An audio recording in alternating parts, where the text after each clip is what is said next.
Bese kuphele unyaka wonke imqhudelwano ye-skateboarding imisiwe eNorthern Cape.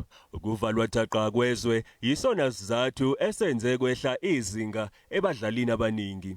Definitely different. The nerves are still here, and since last year, like the entire year, we had no competition, so we're just trying to get back into that mood again. Yeah. I'm a contest skater, so all I think about is contests and my skateboard. So imagine staying almost an entire year without my skateboard. Abadlali babuka lo mqhudelwano njengomqoka ekuthini bazilungiselele ngokwenele ukubamba iqhaza emqhudelwaneni eKimberley Diamond Cup ozobanjwa ngasekupheleni konyaka.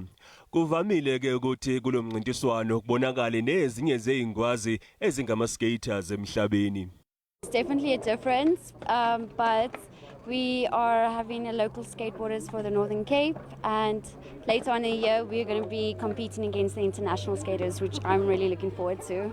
Also to expose the talent that we have amongst the youth, to take them out, to invest in our youth, because some of them are going to compete internationally.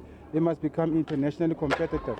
But most of all the most important thing is to grow the economy of the province. Abahleli nabagqugquzeli balolu hlobo lomdlalo bafisa ukukhuthaza nezingane zamantombazane ukuthi zingawexwayi lo mdlalo.